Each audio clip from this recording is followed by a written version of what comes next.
Hi, my name is Glenn Thorel. I work for the Elgin Business Resource Centre. Today we're going to discuss the financial plan portion of your business plan.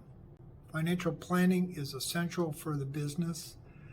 It helps the business owner set goals and measure progress towards achieving those goals for their business. It also helps, in the first instance, determine whether or not the business owner's business idea is sound and viable and can help them achieve their personal goals. While the financial plan is essential, it should also be understood that financial plans and business plans themselves are not written in stone. The most common comment that comes back is, how do I know what to put in for the financials? I've never done the business before. So basically, how can the plan be accurate? The actual fact is that the plan likely will never be accurate. However, because the plan is not accurate doesn't mean that the plan is not useful. If the plan was based on sound planning principles and included the assumptions for the business owner, there is many things that can be learned about your business by going back and reviewing that financial plan and incorporating those facts that you have come to discover about your business in future financial plans. Businesses that operate with income that does not cover all of their operating costs are going broke. Businesses that generate income and pay all the business expenses but don't pay the owners are hobbies. Businesses that are successful are able to pay for themselves, are able to pay for their owners, and hopefully achieve growth in value and income that allows the owner to undertake those activities that they want to do if they didn't have to work for a living. And that should be the outcome of most businesses. I look at the financial plans for a business as falling into two different categories. The first category is the startup budget and the capitalization of the business. I always call this the entry fee. So for every business, there is a cost to open and set up the business prior to generating $1 in income.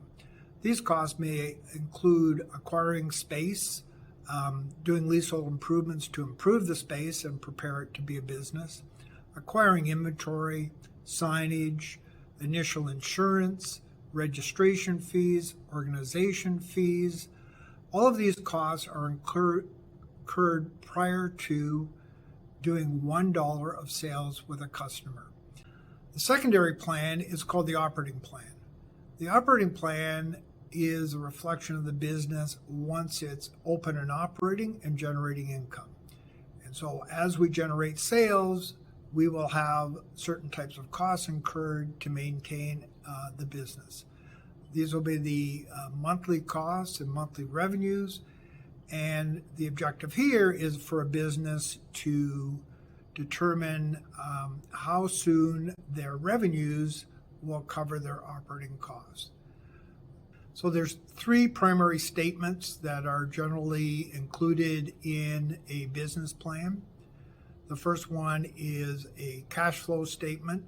And a cash flow statement reflects the operating revenues and expenses of the business, very similar to what would be occurring in your bank account.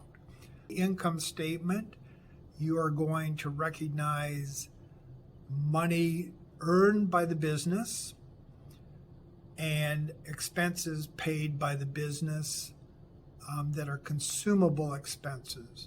And so consumable expenses as opposed to a capital expense. A consumable is when I paid the expense, I really don't have anything material. So I pay for the heat, I pay for the hydro, I pay for the rent, but I don't actually have anything physical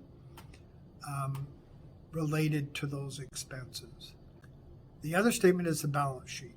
The balance sheet is a reflection of those assets that the business owns. So what do I own And these are typically physical things, or what do I owe?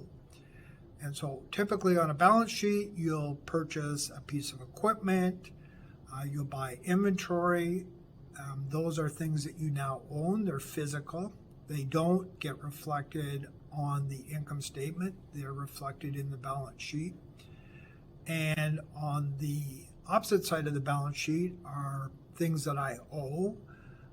These would be loans, credit cards, balances, mortgages. And the difference between what you own and what you owe is called the owner's equity.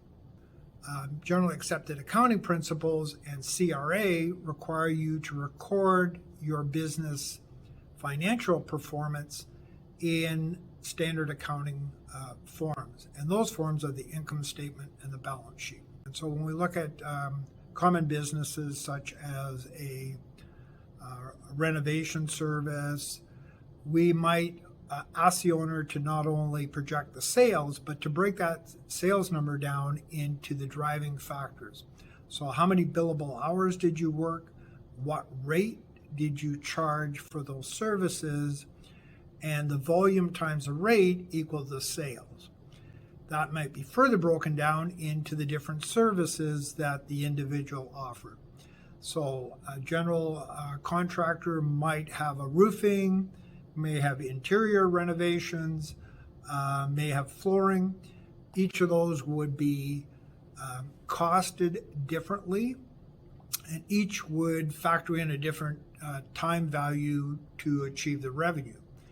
By building those underlying assumptions right into the business plan, it allows you to go back and review your performance against those assumptions. Then we often guide the business owner to review those outcomes, financial projections and outcomes in relation to what is achieved by the industry in general. So there's some great resources on Industry Canada. It's called the benchmarking tool. It accesses information right out of CRA and provides an industry profile. So for any given industry, you can download the typical outcomes for that industry in a conglomerated form. There's a risk if my business fails to achieve the outcomes that it wants. At what level is the business no longer viable? This is called my break-even point. Financial plans should probably be reviewed and reset every year. So the annual review allows you to take stock of not only where you are today and what you've accomplished, but to go back and compare the actual results to the plan. If you can't measure it, you can't manage it.